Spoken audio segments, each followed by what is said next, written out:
So, I got another story for you. Another story time. Same school, Edgewood Elementary. The same year that the Purple Panda project happened. I had a friend. Okay, back up a little bit. Edgewood Elementary. As you're a kid, you sort of associate word with words. And we always assumed that Edgewood Elementary, when I was young, was named Edgewood because it was on the edge of the woods. Our school had a the main school campus, little playground, PE area, and then you had a big old, like I'm in now, like a bunch of woods. And then the woods went all the way down to Hammerley, and that's where the woods ended. Nowadays, that woods is all torn down. So as they were decommissioning Edgewood, they built a new school, of course. And anyway, so in our minds, Edgewood Elementary was named Edgewood because it was on the edge of the woods. And back in those days, we had PE, and we had outdoor playtime and all that good stuff. I'm not sure how kids are nowadays. I think kids are a little soft. But so anyway, teachers always told us, don't go to the woods. Don't go in the woods. Don't go around the woods. Stay on the little playground area. We had a little playground with swings and other, knickknacks and stuff. And we played this goofy games as kids. We played games. But anyway, often we would try to sneak off to the woods, and because again, when you're kids, the woods were haunted. They had, the teachers don't want you in there because there was something in there they don't want you to see. Now there was rumored, along the students, rumored that there was a secret camp there, or a secret hideout underground at that. Of course, we never found anything like that. We did play in the woods a little bit, and never found any secret underground campsite or anything. But I did have a friend. He wasn't part of the Purple Panda project or anything, but his name was Sean. I do remember his name was Sean. And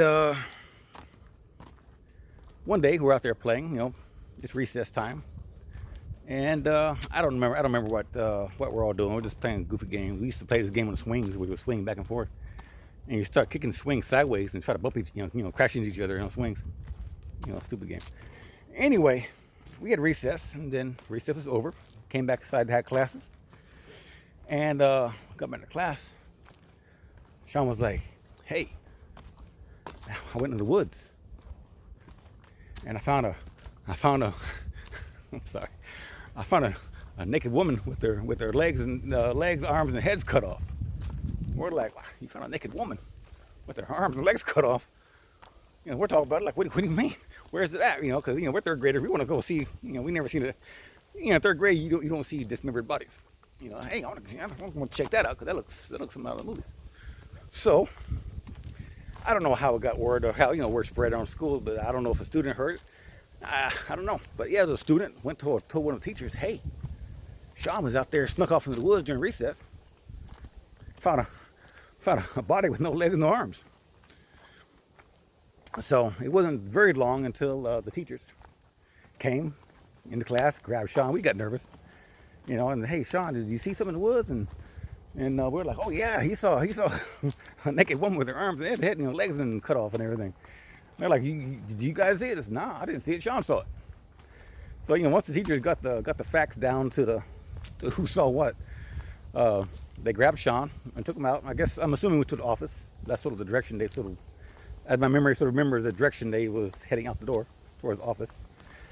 And it wasn't before long, because our classroom had little windows. You sort of see out the windows a little bit. It wasn't before long. We saw Sean and the principals and some teachers, and the Houston Police Department showed up. And Sean, I'm assuming Sean was going to show them where the body was, because he saw a dismembered body in the wood with heads and legs cut off. So he brought the cops out to the woods. And from what I'm gathering, or what I reckon, the cops walked off in the woods and found absolutely nothing. No blood, no body, no leg, no arm, no head, nothing. Now, Sean came back to class, and I don't know what happened to teachers or whatever happened after that with him after school. But we're all like, "Man, what happened?" And he said it was gone. He says, "We're gone. I mean, where does a armless body, legless body go to?" He said it was there during recess. He saw it, and now he took the cops to the very same place, and the body's gone now. And I was like, no blood, no nothing. And all our friends were like, what is going on? Some of my friends started being skeptical. You lied and da da da da da. I was more like, man, this is, I'm all about the mystery and the junk. And I'm like, yeah, okay, well, I sort of believe you.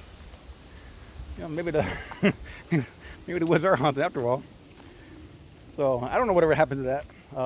Again, we jumped around a lot from schools. So after that school year, we left Edgewood and probably either went to Valley Oaks or went to Houseman or who knows where. But that was actually the last year I saw Sean. But yeah, I don't know. I don't know whatever happened to him. Even after school, I don't remember hearing anything on the news or even parents saying, "Hey, someone reported a dead person in the woods." But I imagine after class. This is before internet and everything. So I imagine the parents got a phone call or some kind of notification that hey, your son reported that he saw a dead person in the woods, and the cops couldn't find nothing. So that's my story for today. In a way, I wish I could be third grade again, because I think things were simpler. Things were a little bit different back then. Some of the things some of the things that scared us or the things that excited us. You give us a place like this. Next to a school especially, and then the teachers want us out of the woods. They don't during recess they want to keep an eye on us, and we used to get near the woods and they used to fuss at us, say, hey, get away from the woods, blah blah blah, for whatever reason, poison ivy or snakes or whatever.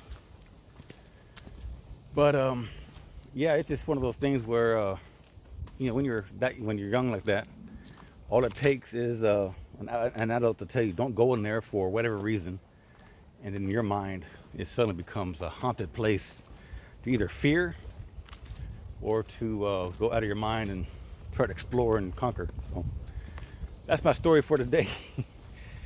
This is a stupid one, I think. Just a memory though.